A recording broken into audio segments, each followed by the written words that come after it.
Good morning everyone. मैं बादल वर्मा स्वागत करता हूं आप सभी लोगों का आपके अपने यूट्यूब चैनल आईएएस पॉइंट पर। आशा करता हूं कि आप सभी लोग अच्छे होंगे। तो जैसा कि आप लोगों को पता ही होगा, हम लोग क्रिकेट के इतिहास के बारे में डिस्कस कर रहे थे, जिसके चलते हम लोगों ने अभी तक अपने 3 वीडियो लेक्चर्स को कंप्लीट कर लिया है, और जिसमें हमने देखा था कि किस तरीके से इंग्लैंड में जो क्रिकेट है, जिसे हम एक खेल के नाम से जानते हैं, तो उसका विस्तार जो है वो किस तरीके से हुआ था, और उस खेल में किन किन तरह के बदलाव जो है वो समय के साथ आते गए, और क्रिकेट का जो प्रसार है वो किस तरीके से हुआ, और औपनिवेशिक सरकार ने इस क्रिकेट का इस्तेमाल किस तरीके से किया। तो जिन्होंने हमारी पहली वीडियो को नहीं देखा, तो डिस्क्रिप्शन बॉक्स में लिंक दिया गया है, आप सभी लोग जाकर हमारी पहली वीडियो को देख सकते हैं। और दोस्तों, अगर आप अभी तक हमारे टेलीग्राम ग्रुप से ज्वाइन नहीं हुए हैं, तो प्लीज़ हमारे टेलीग्राम ग्रुप को ज्वाइन कर लीजिए। उसमें काफ़ी सारे जो है स्टडी मटेरियल प्रोवाइड आपको कराया जाता है यूपीएससी सीएससी से रिलेटेड, जिसमें आपको डेली क्विज़ भी कंडक्ट कराए जाते हैं, जो कि आपकी तैयारी को लेकर के काफ़ी ज़्यादा हेल्पफुल साबित हो सकते हैं। तो जल्दी कीजिए, उसका भी लिंक आपको डिस्क्रिप्शन बॉक्स में मिल जाएगा, जिससे आप हमारे टेलीग्राम ग्रुप को जो है ईज़िली एक तरीके से ज्वाइन कर लेंगे। ऑलराइट, तो अब बात करते हैं अपने चैप्टर के बारे में। तो आज के इस चैप्टर में हम बात करेंगे कि क्रिकेट नस्ल और धर्म के बारे में। तो जो क्रिकेट है, जिसे हम एक खेल के नाम से जानते हैं, तो वो भारत में नस्ल और धर्म को लेकर के किस तरीके से बटा। तो चलिए देखते हैं। तो देखिए, तो औपनिवेशिक भारत में क्रिकेट नस्ल व धर्म के आधार पर संगठित था। तो ये तो बात क्लियर हो गई कि जो भारत है, हमारा देश काफ़ी सारे धर्मों और जातियों से बंधा हुआ देश है, ठीक है ना। यानी कि अलग अलग कल्चर्स के लोग जो हैं वो यहाँ पर रहते हैं। और औपनिवेशिक का मतलब हो गया कि उस समय की जो अंग्रेजी सरकार थी, उसके एक तरीके से शासन में, यानी कि उस समय जब अंग्रेजी सरकार का भारत पर शासन था, तो उस समय में तो भारत का क्रिकेट का पहला सबूत हमें कब मिला, तो 1721 में मिला, जो कि अंग्रेज जहाजियों द्वारा कैम्बो में खेले गए मैच का ब्यौरा है। और भारत पहली, यानी कि पहला भारतीय क्लब कलकत्ता क्लब, जो कि 1792 में बना। तो देखिए, काफ़ी ज़्यादा आपके लिए नॉलेजेबल है। जो क्रिकेट प्रेमी है उनके लिए काफ़ी ज़्यादा एक नॉलेज की बात है कि भाई पहला क्रिकेट जो क्लब है वो कहाँ पर बना। तो आप इजीली बता सकते हैं कि कोलकाता में 1792 में पहला क्लब जो है वो बना था। और पूरी 18वीं सदी में क्रिकेट भारत में ब्रिटिश सैनिक व सिविल सर्वेंट द्वारा सिर्फ गोरे क्लबों और जिम खानों में खेला जाने वाला खेल रहा। तो उसमें ये करते क्या थे, जो एक तरीके से गोरे और सिविल सर्वेंट्स होते थे, क्योंकि सिविल सर्वेंट्स भी जो अधिकतम होते थे उस समय, वो अंग्रेजी एक तरीके से अंग्रेजी होते थे, यानी कि ब्रिटिशर्स ही होते थे। तो वो करते क्या थे, जहाँ पर वो क्रिकेट खेला करते थे, तो उसकी 4 दीवारियाँ वो कर रखते थे, जिसमें उससे मौजूद एक तरीके से उनके बचाव के लिए एक तरीके से हथियार भी होते थे, कुछ वेपन्स भी होते थे, और जो खतरों से बचने के लिए वो पलायन सामग्री भी अपने पास रखते थे। तो इस तरीके के वो अपने जिम खानों को रखते थे जहाँ पर वो क्रिकेट खेलते थे। इसी के साथ साथ जो हिंदुस्तानी थे वो इस खेल को जो हिंदुस्तानी थे, तो ब्रिटिशर उनको समझते थे कि इस खेल के हुनर की उनमें कमी है। तो इन खेल की कमी को देखते हुए उनसे कोई भी उम्मीद नहीं की जाती थी, ठीक है। तो हिंदुस्तानी क्रिकेट, यानी कि हिंदुस्तानी द्वारा क्रिकेट की शुरुआत का श्रेय बम्बई में चरतुस्तियों, यानी कि पारसियों के छोटे समुदाय को जाता है। तो देखिए, ये काफ़ी ज़्यादा इम्पोर्टेंट फैक्ट है हमारे लिए कि जो हिंदुस्तानी क्रिकेट, यानी कि भारत में खेले जाने वाला भारतीयों के द्वारा जो क्रिकेट है, उसका श्रेय किसको जाता है, पारसियों के द्वारा। तो सबसे पहले एक तरीके से पारसियों ने ही बढ़ चढ़कर क्रिकेट में हिस्सा लिया था। तो हिस्सा क्यों लिया था, आप देखते हैं। तो देखिए, व्यापार के चलते पहले अंग्रेजों के संपर्क में आए, और फिर पश्चिमीकृत होने वाले पहले भारतीय समुदाय के रूप में पारसियों ने 1848 में पहले क्रिकेट क्लब की स्थापना जो है वो बम्बई में की, जिसका क्या नाम था, एक तरीके से ओरिएंटल क्रिकेट क्लब। तो ये काफ़ी इम्पोर्टेंट है आप लोगों के लिए कि पहला हिंदुस्तानी क्रिकेट क्लब जो है वो किसके द्वारा और कब खोला गया था। तो देखिए, पारसियों के द्वारा 1848 में ओरिएंटल क्रिकेट क्लब जो है वो बम्बई में वो खोला गया था, यानी इसकी स्थापना की गई थी। तो पारसी क्लब के प्रायोजक व वित्त पोषक थे टाटा व वाडियो जैसे पारसी व्यवसायिक क्रिकेट खेलने वाले गोरे प्रभु वर्ग के उत्साही पारसियों की कोई मदद नहीं की।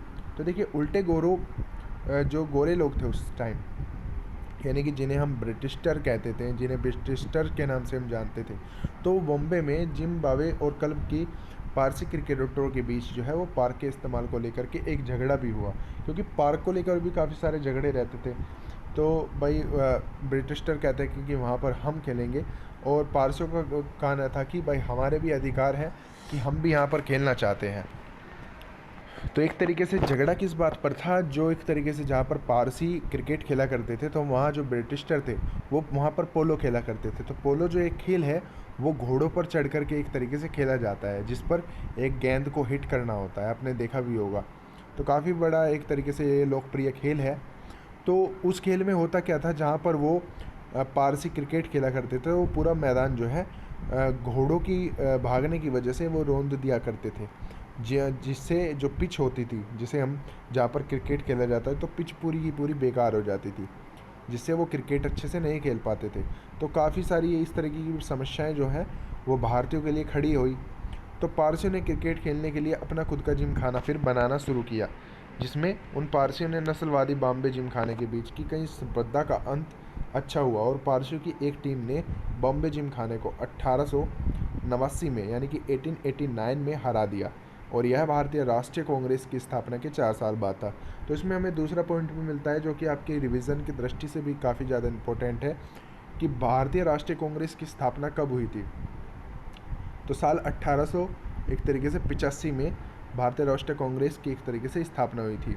और दिलचस्प बात यह है कि जो ये संस्था है, उनके मूल नेताओं ने एक दादा भाई निरोजी, जो अपने वक्त के महान राजनेता व बुद्धिजीवी थे, वो भी पारसी थे।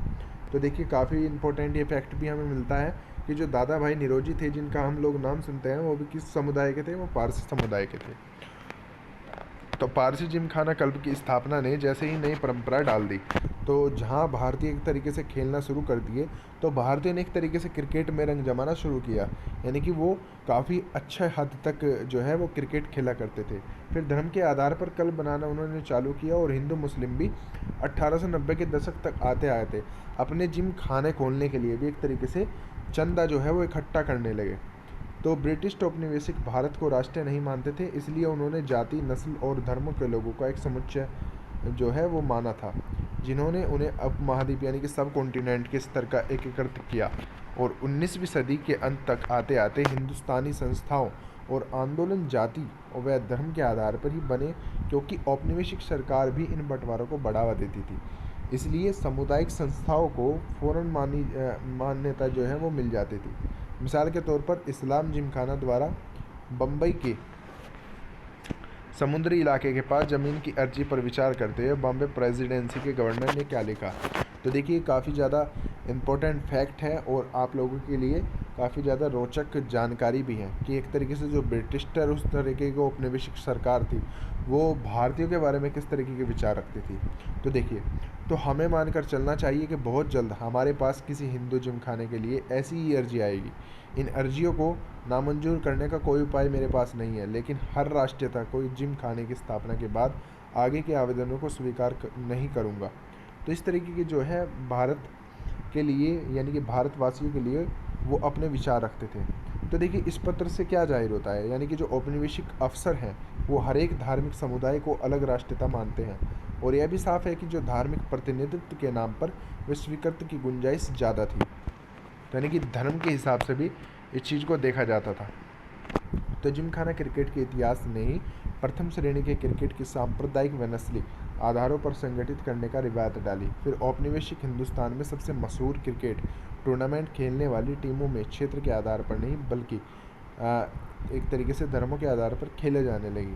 आज तो जैसे कि हम देखते हैं कि रणजी ट्रॉफी होती है, बल्कि धार्मिक समुदाय की बनती है, और इस टूर्नामेंट को शुरू में क्वाड्रेंगुलर या चतुर्कोणीय कहा जाता था, क्योंकि इसमें 4 टीमें यूरोपीय, पारसी, हिंदू व मुसलमान खेलती थी, और बाद में पेंटागुलर यानी कि 5 कोणीय जो थी वो टीम हो गई, जिसे द रेस्ट के नाम से जाना जाता था। और इसमें ईसाई भी एक तरीके से बढ़ चढ़ कर भाग लेने लगे थे, जिसे हम क्या कहते थे, पंचकोणीय।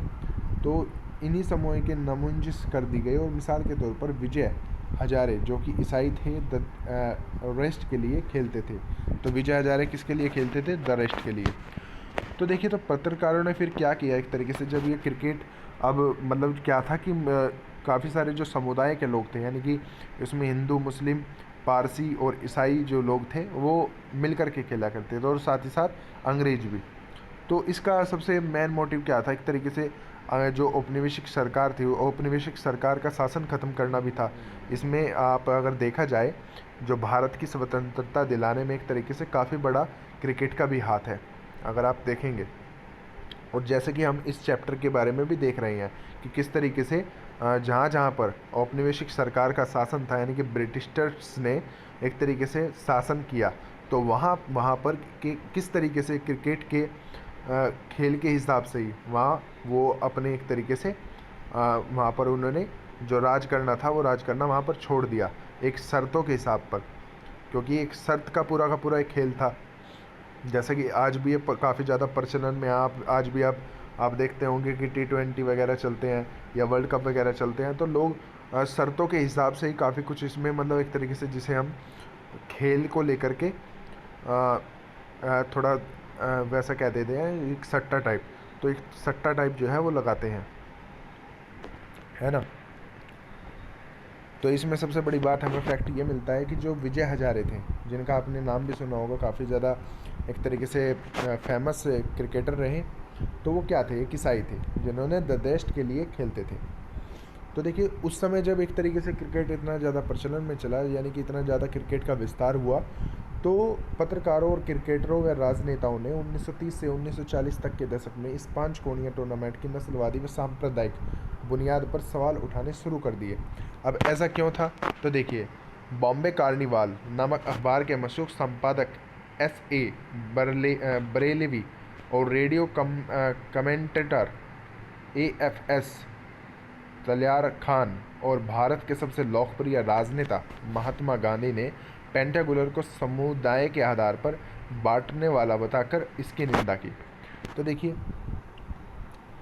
सबसे इम्पोर्टेंट फैक्ट तो है कि किस अखबार में, यानी कि 1930 और 1940 के बीच कौन सा अखबार चलता था, बॉम्बे कार्निवाल, और उसमें मशहूर संपादक कौन थे, S.A. बरेलवी, और रेडियो कमेंटेटर AFS तलियार खान, और भारत के सबसे लोकप्रिय राजनेता महात्मा गांधी, जिन्हें हर व्यक्ति जानता है नरम दल के नेता के रूप में।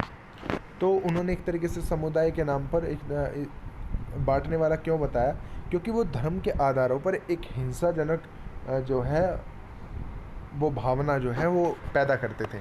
ऐसा क्यों, क्योंकि मानकर चलिए, अगर पारसी वाली टीम जीत जाती है तो हिंदुओं के लिए एक तरीके से हिंसा का एक भावना आएगी, उसमें मुसलमानों की एक तरीके से भावना आएगी।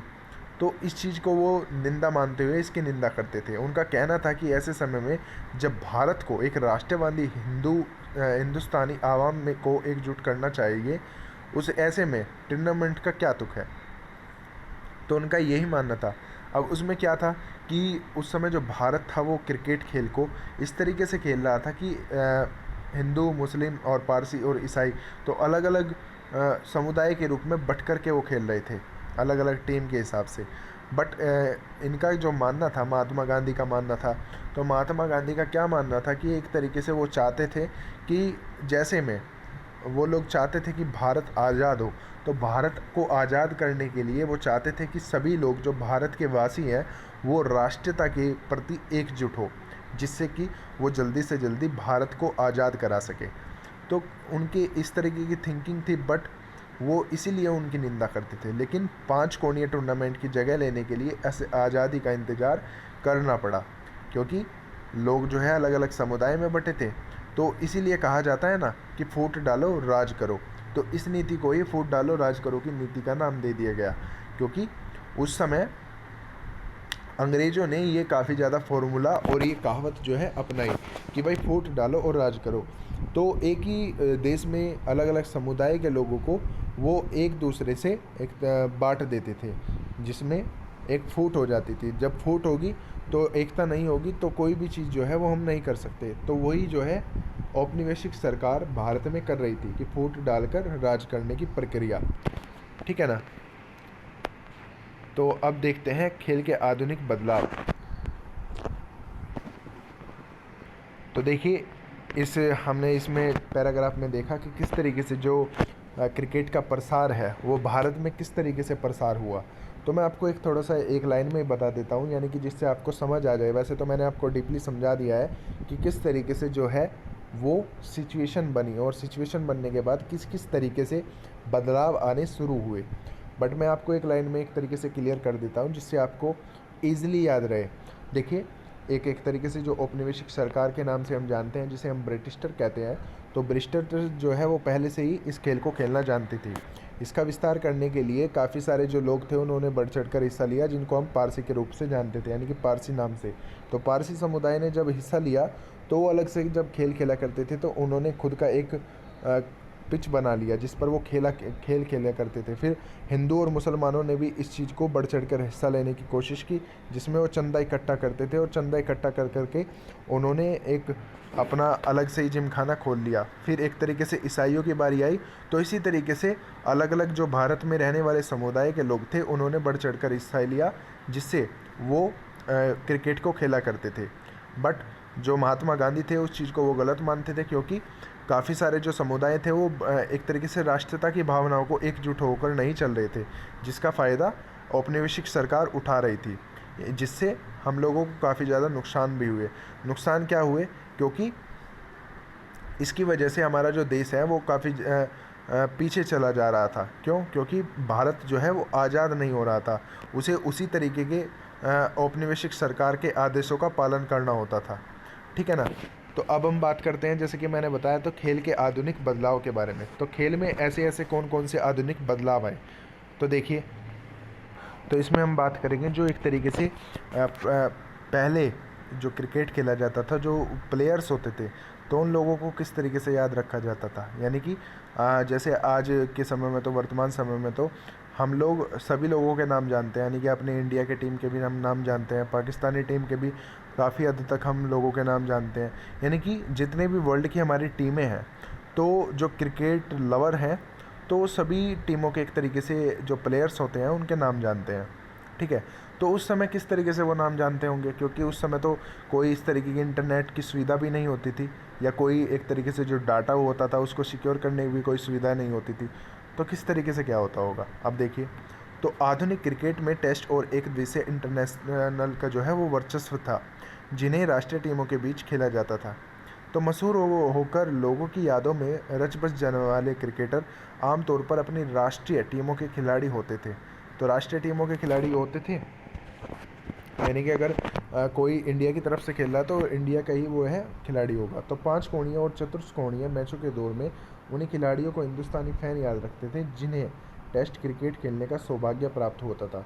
तो उनमें अपने समय बेहतरीन बल्लेबाज जो थे सी के नायडू को तो लोग अब भी याद करते हैं, जबकि पालमवंकर बिंटल व पालमवंकर बालू जैसे उनके कुछ अन्य समकालीन इसलिए उन्हें भूल जाते हैं क्योंकि नायडू का करियर तो लंबा था, लेकिन दोनों खिलाड़ी टेस्ट क्रिकेट खेलने के वक्त तक सक्रिय नहीं रह पाए थे, जिसमें नायडू भी इंग्लैंड के खिलाफ 1932 में शुरू होने वाले क्रिकेट के मैचों तक अपने पुराने फॉर्म में नहीं थे। पर देश के पहले टेस्ट कप्तान के रूप में इतिहास में उनका नाम सुरक्षित है। तो देश के पहले टेस्ट कप्तान, तो देखिए काफ़ी ज़्यादा इम्पोर्टेंट आपके लिए फैक्ट है कि हमारे देश में क्रिकेट के इतिहास में पहले टेस्ट कप्तान के रूप में किसे जाना जाता है, तो सी के नायडू को जाना जाता है। ये आप याद रखेंगे क्योंकि आपके लिए काफ़ी ज़्यादा इम्पोर्टेंट है। तो देखिए, तो इस तरह भारत के आज़ाद होने के 1.5 दशक से पहले ही टेस्ट क्रिकेट में प्रवेश ले लिया था। ऐसा इसलिए संभव हो चुका था क्योंकि 1877 यानी कि 1877 में अपनी शुरुआत से ही टेस्ट क्रिकेट ब्रिटिश साम्राज्य के विभिन्न हिस्सों के बीच खेला जाता था। तो ब्रिटिश साम्राज्य के बीच ही ये खेला जाता था अधिकतम उस समय, क्योंकि ये काफ़ी ज़्यादा प्रचलन इसलिए था इसका उस समय, क्योंकि जब वो ब्रिटिशर के साथ वो खेलते थे, मानकर चलिए एक टीम ब्रिटिशर की हो गई और टीम भारत की हो गई, अगर भारत ब्रिटिशर से जीत जाती थी तो भारत पर जो ब्रिटिशर का राज होता था वो एक तरीके से उनकी शर्तों के अनुसार ख़त्म हो जाता था, यानी कि भारत जो था वो पूर्ण तरीके से आज़ाद हो जाता था। ठीक है ना। तो अब इसमें पहला टेस्ट ऑस्ट्रेलिया व इंग्लैंड के बीच हुआ था, जो ऑस्ट्रेलिया गौरव का औपनिवेशिक भर था। तो स्वशासित डेमोनियम राज्य भी नहीं था। उसी तरह वेस्ट इंडीज के नाम से जाने वाले विभिन्न कैरिबाई देश दूसरे विश्व युद्ध के काफ़ी बाद तक ब्रिटिश औपनिवेशी थे, यानी कि द्वितीय विश्व युद्ध के बाद भी, यानी कि साल 1945 में हमारा जो द्वितीय विश्व युद्ध है वो ख़त्म हो गया था, तो उसके बाद भी और वो औपनिवेशिक देश ही बने रहे, यानी कि वहाँ पर ब्रिटिशर्स का जो राज है वो वहीं पर रहा। तो अब हम बात करते हैं खेल और विऔपनिवेशीकरण। जो अब देखिए विऔपनिवेशीकरण किसे कहा जाता है, तो ये काफ़ी ज़्यादा इम्पोर्टेंट आप लोगों के लिए है। एक तरीके से जहाँ पर ब्रिटिशर का राज होता था और जब वो हटाया जाता था तो उस प्रक्रिया को हम क्या कहते थे, विऔपनिवेशीकरण। तो देखिए और ज़्यादा बेहतर तरीके से हम समझने की कोशिश करते हैं कि विऔपनिवेशीकरण किसे कहा जाता है। तो देखिए, तो यूरोपीय साम्राज्यों से आज़ादी हासिल कर स्वतंत्र राष्ट्रों के बनने की प्रक्रिया को क्या कहते हैं, विऔपनिवेशीकरण। और साल 1947 में भारत की आज़ादी से शुरू होकर यह सिलसिला अगली आधी सदी तक चला। तो विऔपनिवेशीकरण जो है वो संपूर्ण विश्व में ही चला था, क्योंकि संपूर्ण विश्व में क्रिकेट जो है एक तरीके से प्रचार प्रसार काफ़ी हो रहा था। तो विऔपनिवेशीकरण जाहिर सी बात है कि भारत से अलग जो और भी देश थे तो उनमें भी चला। तो इस सिलसिले का असर व्यापार, वाणिज्य, सैन्य क्षेत्र, अंतर्राष्ट्रीय राजनीति और अंततः खेल में ब्रिटेन के पतन के रूप में हुआ। तो ब्रिटेन का पतन किस रूप में हुआ, इस खेल से। तो देखिए क्रिकेट का एक तरीके से जो विकास है, एक तरीके से विकास सबसे पहले कहाँ पर हुआ था, ब्रिटेन में। और इसका पतन का कारण भी क्या बना, एक तरीके से ब्रिटेन ही बना। तो काफ़ी ज़्यादा इम्पोर्टेंट फैक्ट आप लोगों के लिए है, काफ़ी ज़्यादा रोचक और इंटरेस्टिंग ये चैप्टर है, जैसे कि आप लोगों ने देखा भी। तो देखिए फिर हुआ क्या, तो लेकिन यह एक बार की नहीं हुआ। क्रिकेट संगठन में उत्तर साम्राज्यवादी ब्रिटेन के प्रभाव को कम होने में अच्छा खासा वक्त लगा। तो यानी कि एकदम से भी एक तरीके से जो ब्रिटेन का शासन भारत पर था या अन्य देशों पर था वो एकदम से भी ख़त्म नहीं हो गया, तो कुछ समय लगा। तो वो किस तरीके का समय लगा, अब देखते हैं। तो भारत की आज़ादी से ब्रितानी साम्राज्य के खात्मे का बिगुल तो बच गया पर क्रिकेट के अंतर्राष्ट्रीय आयोजन पर साम्राज्यवादी क्रिकेट कॉन्फ्रेंस का नियंत्रण जो है वो बरकरार रहा। तो आईसीसी पर जिसका 1965 यानी कि 1965 में नाम बदलकर इंटरनेशनल क्रिकेट कॉन्फ्रेंस हो गया और इसके संस्थापक सदस्य का वर्चस्व रहा। उन्हीं के हाथ में कार्यकलाप के वीटो अधिकार रहे और वे इंग्लैंड व ऑस्ट्रेलिया के विशेषाधिकार 1989 यानी कि 1989 में जाकर ख़त्म हुए और वे सामान्य सदस्य रह गए, यानी कि जो भारत के ही लोग थे वो इसके सामान्य सदस्य रह गए। परंतु उस समय पहले क्या था, एक तरीके से जो ब्रिटिश रही थे। तो देखिए तो फिर हुआ क्या, जो पिछली सदी के 50 से 60 दशक यानी कि 1960 और 50 के बीच की ये घटनाएं हैं। तो विश्व क्रिकेट का तरीके से मिजाज का पता इस बात से मिलता है कि इंग्लैंड तथा कॉमनवेल्थ के दूसरे देशों में ऑस्ट्रेलिया व न्यूजीलैंड ने दक्षिणी अफ्रीका जैसे देश के साथ क्रिकेट खेलना जारी रखा। तो यानी कि काफ़ी सारे एक तरीके से जो देश थे वो लोकप्रियता भी बनाए रखने के लिए इन ब्रिटिशर्स के जात यानी कि ब्रिटेन के साथ जो है वो इस खेल को जारी रखते थे। परंतु कुछ देश जो है केवल इसलिए खेलते थे ताकि वो इस देश से एक तरीके से उस देश के शासन से आज़ादी पा सके, यानी कि औपनिवेशिक सरकार से वो औपनिवेशिक सरकार वहाँ पर एक तरीके से स्थापित कर सके, है ना। तो इस नीतिगत तौर पर नस्ली भेदभाव एक तरीके से जो है वो बढ़ता जाने लगा, क्योंकि टेस्ट मैचों में अश्वेतों यानी कि जो काले लोग थे यानी कि द अफ्रीकी की बहुमत आबादी का खेलने का एक मनाही थी, यानी कि जो काले लोग थे उनको इस खेल की खेलने की मना थी। भारत, पाकिस्तान, वेस्ट इंडीज़ ने हालांकि दक्षिण अफ्रीका का बहिष्कार किया। किस चीज़ का आविष्कार किया, तो भारत, पाकिस्तान व वेस्ट इंडीज़ ने दक्षिण अफ्रीका का एक तरीके से बहिष्कार किया। लेकिन अंतर्राष्ट्रीय क्रिकेट परिषद आईसीसी ने उनकी इतनी ताकत नहीं थी कि इसे खेल के प्रतिबंध कर दे। यह तभी हो पाया जब एशिया व अफ्रीका में उपनिवेशवाद से नए आज़ाद हुए और देशों ने थोड़ा मिस्टेक रह गई। तो देखिए आईसीसी ने एक तरीके से ऐलान इस तरीके का किया, क्योंकि आईसीसी का जो हुक्म था और आईसीसी जो भी रूल बनाती थी वो सभी टीम और सभी देशों की टीम के लिए एक तरीके से मान्य होते थे, उसे भी कोई भी एक तरीके से हटा नहीं सकता था, यानी कि वो सभी लोगों के लिए प्रतिबंधित होते थे।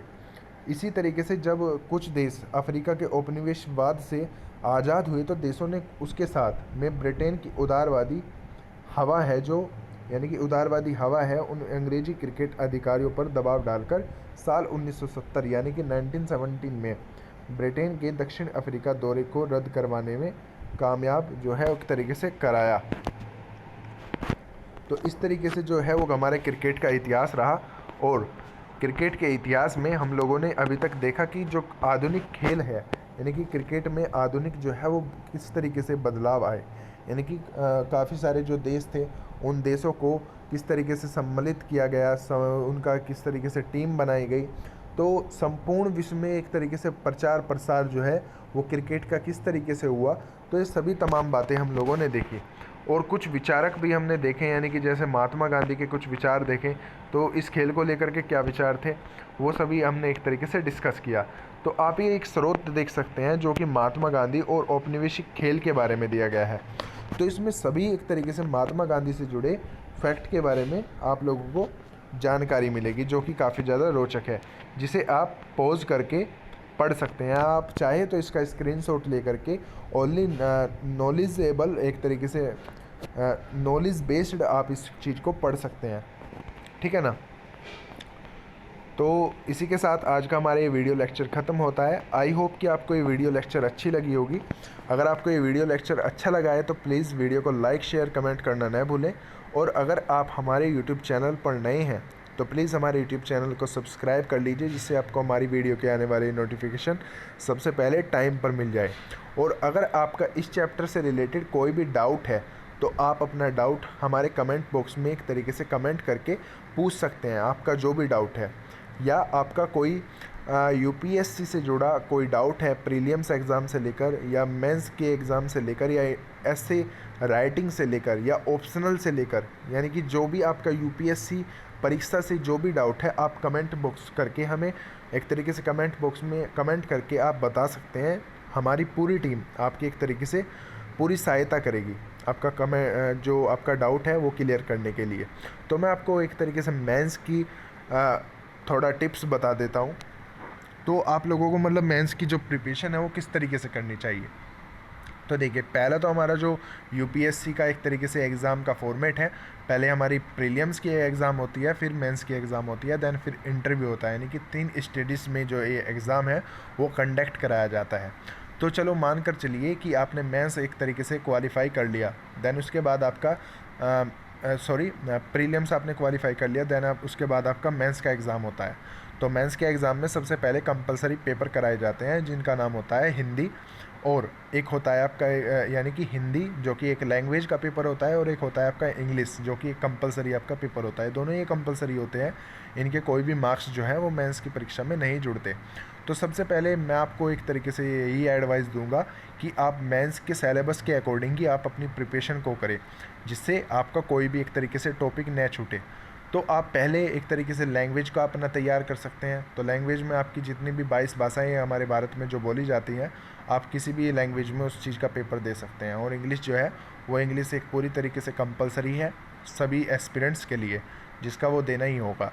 तो आप पहले हिंदी या जो भी आपकी एक तरीके से लैंग्वेज है स्टेट वाइज, या जो भी आपको एक तरीके से अच्छी लगती है, तो उन लैंग्वेज और इंग्लिश का आप एक तरीके से सिलेबस जो भी यूपीएससी के द्वारा दिया गया है तो उसके हिसाब से अपनी प्रिपरेशन को कर सकते हैं। देन फिर जो हमारा GS1, GS2 और GS3 और GS4 पेपर है उसके अकॉर्डिंग आप सिलेबस को और उनके टॉपिक को धीरे धीरे कवर कीजिए। और देखिए कि GS1 में एक तरीके से यूपीएससी के द्वारा पिछले 5 साल में किस तरीके से क्वेश्चन जो है वो पुटअप किए गए, देन उनकी आप प्रैक्टिस कीजिए। और जो आपको न्यूज़पेपर में दिखाया जाता है, तो आप न्यूज़पेपर में जो आप करंट अफेयर्स पढ़ते हैं तो उनको ज़रूरी से ज़रूरी कोशिश कीजिए कि आप जो करंट अफेयर्स हैं वो मेंस की परीक्षा में जो है अपने राइटिंग स्किल्स में आप उनको थोड़ा मिक्स कर पाए। यानी कि जो आप राइटिंग एक तरीके से लिख रहे हैं, अपने आंसर राइटिंग आप कर रहे हैं, तो उसमें आप थोड़ा उसको मिक्स कर पाए, यानी कि जिससे आपको एक नेक्स्ट लेवल की एक तरीके से एग्ज़ामिनर को आपकी थिंकिंग लगे। उससे क्या होगा कि आपका जो मार्क्स हैं वो काफ़ी ज़्यादा इम्प्रूव होगा। और एक चीज़ और मैं आपको बता दूं जिससे आपका मतलब काफ़ी कम जो है वो आपका स्कोर रहता है। ख़ास करके हिंदी मीडियम वालों को ये काफ़ी बड़ी समस्या रहती है कि उनका स्कोर जो है वो इंग्लिश मीडियम के एस्पिरेंट के मुकाबले काफ़ी कम रहता है। ऐसा क्यों? क्योंकि हम कुछ शब्द जो ऐसे होते हैं जिनका इस्तेमाल हमें नहीं करना। आपने पर्यायवाची शब्द के बारे में सुना होगा, विलोम शब्द के बारे में सुना होगा और समानार्थी शब्द के बारे में आपने सुना होगा। तो ये कुछ शब्द इस तरीके के होते हैं, यानी कि विलोम शब्द कुछ यानी कि जो कुछ शब्द होते हैं, कुछ शब्दों का इस्तेमाल हमें करना तो होता है, परंतु हम उसका शब्द का इस्तेमाल करते हैं जिससे पूरे के पूरे वाक्य की जो है नेचर ही बदल जाता है, यानी कि पूरी प्रकृति ही उसकी बदल जाती है। तो इसीलिए हम लोगों को जो हम एक तरीके से आंसर राइटिंग कर रहे हैं, तो हमें काफ़ी ज़्यादा सोच समझ के और बुद्धि से और शांति से उस चीज़ को प्रैक्टिस करना चाहिए, क्योंकि अभ्यास ही एक ऐसी चीज़ है जिससे आपको काफ़ी ज़्यादा फ़ायदा मिल सकता है। क्योंकि अभ्यास करने से ही आप यूपीएससी की परीक्षा को ईज़िली क्रैक कर सकते हैं, ठीक है ना। तो आपके लिए काफ़ी ज़्यादा ये इम्पोर्टेंट है, जो कि मैंने आपको ये मेंस के रिलेटेड जो है आपको टिप्स दी। आई होप कि आपको टिप्स भी काफ़ी अच्छी लगी होगी। अगर आपको ये टिप्स और वीडियो लेक्चर आज की अच्छी लगी है तो प्लीज़ वीडियो को लाइक करना न भूलें। और बस इतना ही कहना चाहूँगा कि आप अपनी स्टडी पर ज़्यादा से ज़्यादा फोकस करें। इसी के साथ हैव ए गुड डे। जय हिंद।